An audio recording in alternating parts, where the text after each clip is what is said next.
A historic victory in a special election for an Iowa Senate seat in the Metro. It's been vacant since Democratic Senator Claire Celsi died a couple months ago. Democrat Renee Hardman handily defeated Republican challenger Lucas Lofton to represent parts of Clive, Windsor Heights, and West Des Moines. Local 5's Emma Stroner shares more on what this means for the state Senate moving forward. A packed house at the tavern Tuesday evening of Iowans eagerly awaiting to hear the election results, only to find out at 8 p.m. that Renee Hardman would be filling the seat for Iowa Senate District 6. Something is shifting in Iowa right now, and almost nobody in the national media seems prepared for how serious it could become. Because if you are not watching closely, you may miss one of the most dramatic Republican breakdowns of this political era unfolding in plain sight. We are not talking about some unpredictable battleground where election night surprises happen every cycle.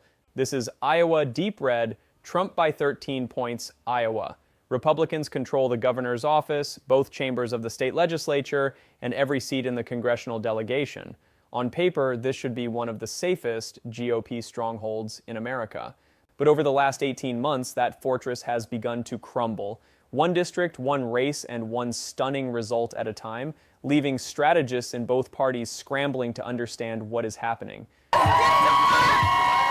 Shortly after polls closed, unofficial results came in, and Renee Hardman beat Lucas Lofton in the race to fill the Iowa Senate District 16 seat. Our community made their voices heard tonight. This blocks Iowa Republicans from regaining a supermajority lost in August, a factor Hardman says was key in winning the race. We just decided as a collective that we're going to get this job done, and we are going to prevent the supermajority. And that is what helped drive our motivation to get this job done. What began as a few overlooked special elections in tiny legislative districts has now grown into a political warning powerful enough to threaten the balance of power heading into November. And for Republicans, the most unsettling part is that this story is still unfolding. To understand why these results matter, you first have to understand what Iowa symbolizes in American politics. This is not just another red state on the electoral map. Iowa helped launch Barack Obama toward the presidency, then shifted sharply behind Donald Trump, and moved even further to the right in 2024. That history is exactly what makes the cracks appearing now so impossible to ignore.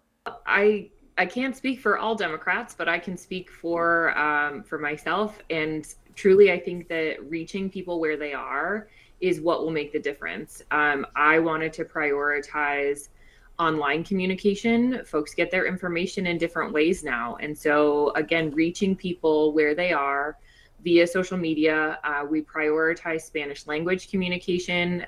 We had, get out the vote messaging in Spanish.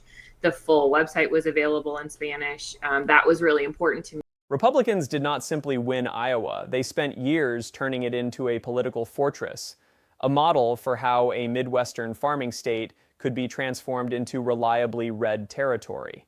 Nearly every statewide office belongs to the GOP, and Republicans have controlled the legislature for years. This was supposed to be some of the safest ground the party had anywhere in America. So when Democrats begin winning districts, Republicans were never expected to lose. The story immediately becomes bigger than Iowa.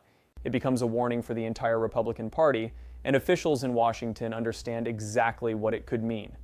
The first crack appeared in January 2025, though almost nobody outside the state noticed. A Senate seat opened up, and Democrats captured a district that had supported Trump decisively only months earlier. I heard frustration overwhelmingly. People in my area are concerned about their Social Security benefits. They're concerned about what happens even if they're not utilizing Medicaid. What happens when Medicaid is defunded to our rural and semi-rural hospitals like the ones in my area. We have the only major medical center for 90 miles in any direction, and when those funds go away, that affects everyone in the community, whether or not they're utilizing, government programs for health insurance. At first, it looked like nothing more than a strange one-off result.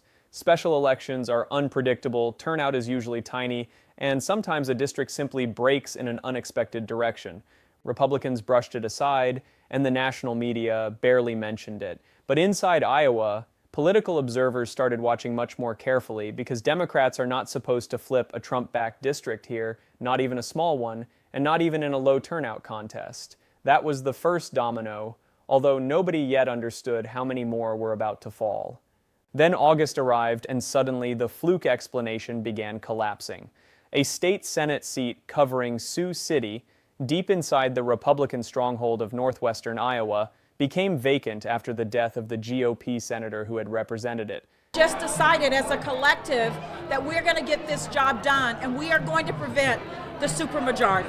And that is what helped drive our motivation to get this job done. A West Des Moines City Councilwoman and a Lutheran Services Iowa CEO, Hardman now makes history. It has led me to this historic moment as the first African-American woman elected to the Iowa Senate. She feels the seat left vacant by Claire Celsi, who passed away in October. This was not some competitive swing district where either party had a realistic path to victory. This was deep Republican territory, the kind of seat GOP leaders expected to hold without breaking a sweat. But Democrat Caitlin Dray did not just pull off an upset, she won decisively, defeating her Republican opponent with a clear majority. And the result immediately changed the balance of power in Des Moines. Her victory shattered the Republican supermajority in the Iowa Senate, pushing the GOP below the two-thirds threshold it had used to approve the governor's appointments without needing a single Democratic vote. Republicans went on the defensive almost immediately. Party leaders tried to dismiss the defeat as a manufactured result, blaming national Democratic groups for flooding one small district with outside money, campaign staff, and volunteers just to steal a narrow special election victory. Okay, tell us what it's been like on the doors. I know you've been out talking with a lot of voters. I have. We have been out knocking on doors between myself and plenty of volunteers and supporters, and they're excited. They're excited that a candidate is out there that is going to be able to speak truth to power, someone who has lived her life in service for everything that she's done, and they are excited about what we're fighting for, and that's to strengthen public education, affordability for all, a voice for all, and being able to work across the aisles, which I have been able to do as a sitting city council person for almost eight. On the surface, the Republican explanation sounded plausible. Special elections are strange, turnout is low, outside organizations can concentrate enormous resources inside one tiny district, and a few hundred unusually motivated voters can sometimes produce a result that has almost nothing to do with the broader political mood of an entire state. Iowa Republicans insisted that national Democratic groups had flooded the district with money, volunteers, and campaign staff to manufacture one isolated victory. And honestly, that argument might have worked if this had happened only once. But underneath the spin was a reality that became increasingly difficult to dismiss. Democrats had now flipped multiple Republican-held seats in a state where those seats were never supposed to be competitive. These were not suburban toss-ups sitting on the edge of the political map. Some were districts Donald Trump had carried comfortably only months earlier. Territory that Republican leaders had treated as permanently red was suddenly producing results they could no longer explain away with one press release. Democratic officials immediately seized on the moment. They called the result a flashing warning sign for Republicans across the country and argued that voters were beginning to turn against the party in power. Normally, you could dismiss that as predictable partisan messaging. Every party claims momentum after a victory. Every campaign tries to turn one local result into a national earthquake, but this time the numbers were beginning to support the rhetoric. And the Sioux City defeat was not even the beginning of the story. 1 month earlier, Democrats had come within striking distance of flipping a southeastern Iowa House district Republicans had always considered an easy hold. The Democratic candidate ultimately lost, but only by a narrow margin in a race that should never have been close. Then, in April, Democrats went one step further and flipped an Iowa House seat outright. Suddenly, this was no longer about one unusual election night. It was becoming a sequence. A Democratic win in January, a near upset in March, a flipped House seat in April, then the state Senate victory in northwestern Iowa that destroyed the Republican supermajority. Month after month, the same pattern kept appearing. Democrats were overperforming. Republican advantages were shrinking, and districts that once looked safely red were becoming unexpectedly competitive. Anyone paying close attention to Iowa politics could feel the temperature changing. Something was moving beneath the surface, and it was happening much faster than Republican leaders wanted to admit. Then the story grew even bigger. Just as Iowa Republicans were struggling to explain their legislative setbacks, two of the most powerful figures in the state announced that they would not appear on the ballot in the next election cycle. Governor Kim Reynolds, who had led Iowa for years and had widely been expected to pursue another term, announced that she would step aside. The decision caught many people inside her own party by surprise. Around the same time, longtime Republican Senator Joni Ernst confirmed that she would not seek another term, instantly opening one of the most closely watched Senate contests in the country. Think about the timing. Two of Iowa's most recognizable Republican leaders were leaving the ballot during the same cycle in which their party was already absorbing a series of uncomfortable legislative results. Republicans were no longer simply defending a few state house or state senate districts. They were now preparing to defend the governor's mansion, an open United States Senate seat, and potentially several congressional districts at the same time. This had become a battle over the political identity of Iowa itself, and the circumstances surrounding Ernst's departure made the situation even more difficult for the GOP. During a town hall, a constituent raised concerns about the potentially deadly consequences of Medicaid reductions connected to Republican-backed legislation.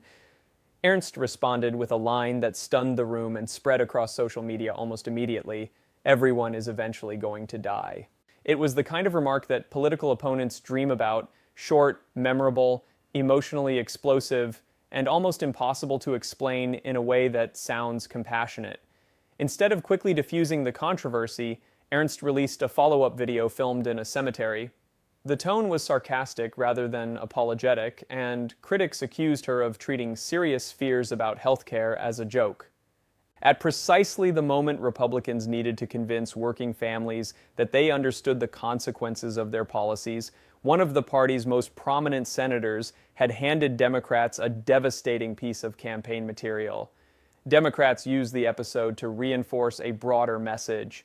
Republican leaders had become disconnected from the people most affected by their decisions. Whether every voter accepted that argument did not really matter. What mattered politically was that Democrats now possessed a simple, emotionally powerful story they could repeat in district after district. With Reynolds and Ernst both stepping aside, Republicans suddenly faced two open statewide contests without the protection of incumbency. The governor's race attracted a crowded field of Republican candidates, producing months of internal competition, fundraising battles, and ideological conflict. President Trump eventually entered the contest with an endorsement, demonstrating how much influence national Republican figures believed would be necessary to unify the party. On the Senate side, Congresswoman Ashley Hinson quickly emerged as a leading Republican candidate, with support from Trump and other major figures inside the party.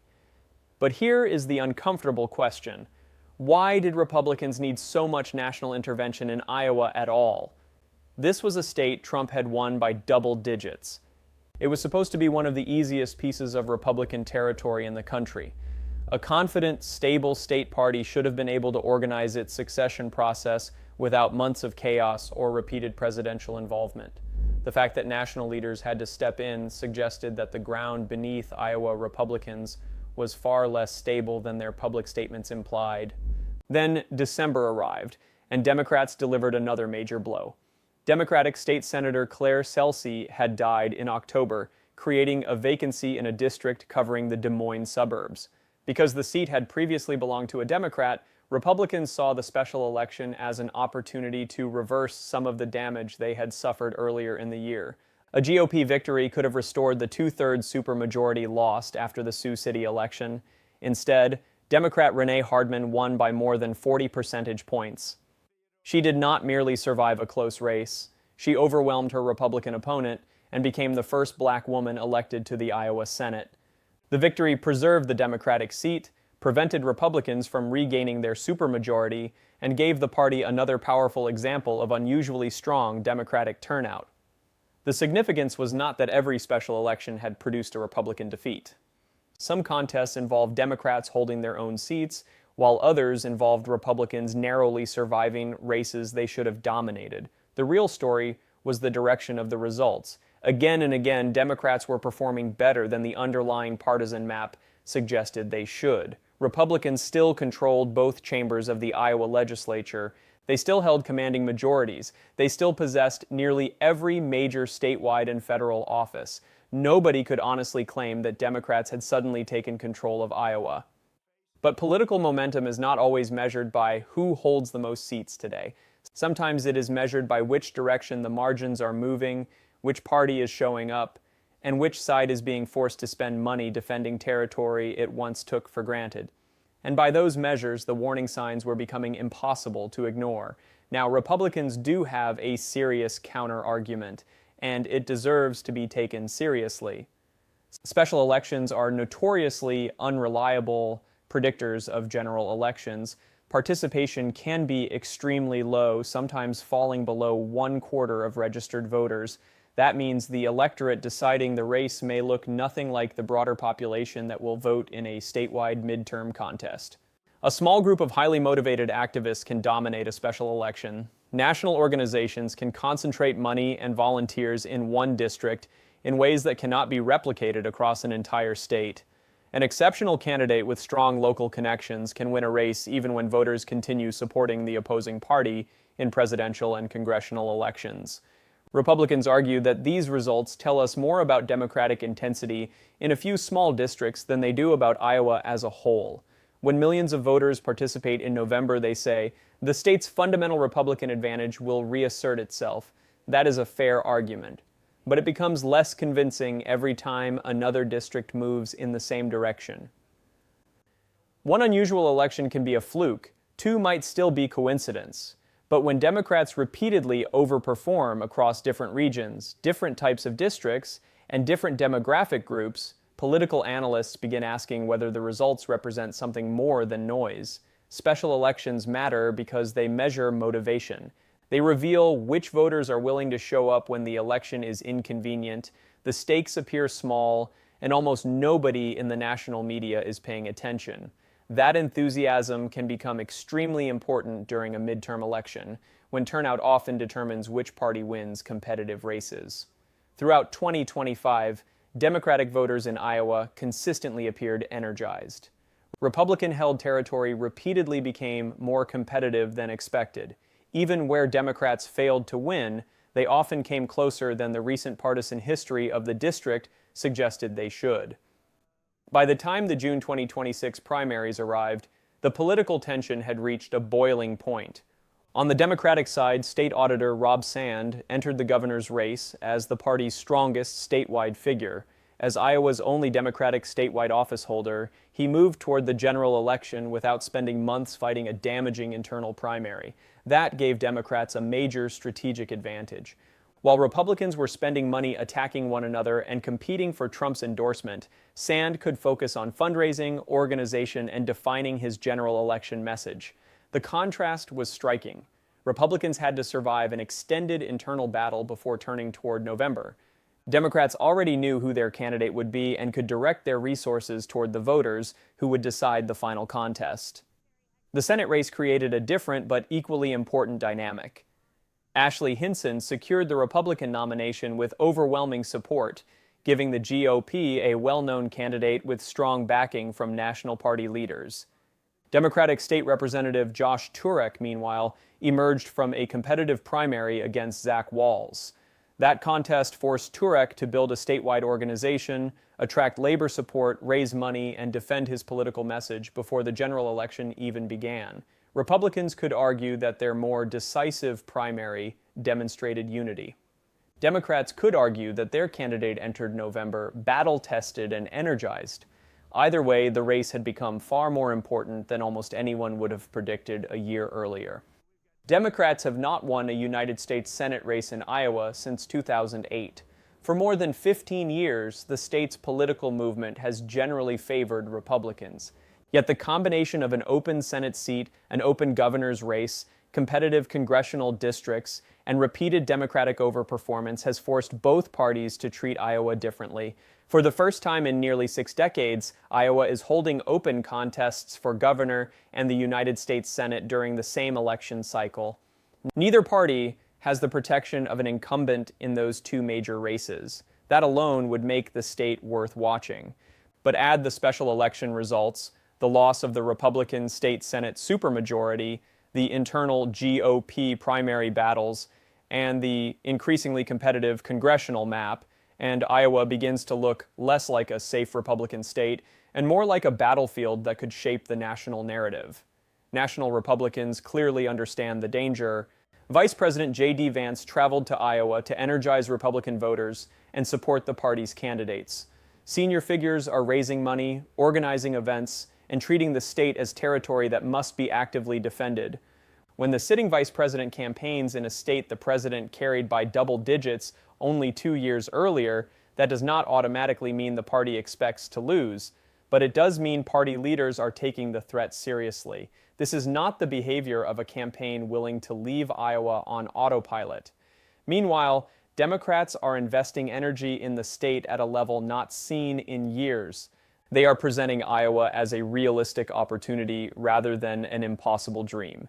Their message centers on healthcare, education, affordability, and the claim that Republican control has become too extreme and too disconnected from working families. Whether you agree with that message is not the point. The political question is whether it is persuading enough voters to make previously safe districts competitive. So far, the special election results suggest that it may be. Now step back and look at the full timeline. One Trump-favored district flipped in January. A supposedly safe Republican seat nearly fell in March. Democrats flipped a House seat in April. They broke the Republican Senate supermajority in August. Kim Reynolds and Joni Ernst both left the ballot. Republicans endured a crowded primary season. Then Renee Hardman won a suburban Senate election by more than 40 points in December. Each event can be explained individually: low turnout, an unusual candidate, outside spending, personal decisions by elected officials, a district with unique demographics. But when all of those events are placed side by side, they begin to tell a much larger story. That does not necessarily mean Iowa is turning blue. It does mean the state is becoming more competitive than Republican leaders expected, and it suggests Democrats possess a level of energy that could become dangerous in November. Iowa has changed direction before. It helped launch Barack Obama, voted for him twice, then moved sharply toward Trump. States capable of moving that dramatically are rarely permanently locked into one political identity. If Democrats win the governor's mansion, the Senate seat, or several congressional districts, analysts will look back at the special elections as early evidence of a genuine shift. If Republicans hold everything, they will argue that the special election results were simply low turnout anomalies that disappeared when the full electorate participated. Both outcomes remain possible. Anyone claiming the election has already been decided is not being honest. But special elections are warning systems, and Iowa Republicans have received warning after warning. They have lost their supermajority, watched safe districts become competitive, seen two major incumbents step aside, and been forced to spend national resources defending a state they once considered secure. Between now and November, millions of dollars will flow into Iowa. National figures from both parties will arrive. Every poll, fundraising report, debate, and campaign stop will be examined like Iowa is once again a presidential battleground, because functionally, that is what it has become. The final question is larger than who wins one election. If Iowa genuinely moves back toward Democrats, it could reshape how both parties approach the next presidential cycle. Campaign money could shift. New states could be treated as battlegrounds. Republican strategists would have to reconsider how durable Trump's Midwestern coalition really is. But if Republicans survive every challenge, they will claim that their hold on Iowa remains as strong as ever. Either way, what has already happened cannot be erased. A Republican supermajority was broken.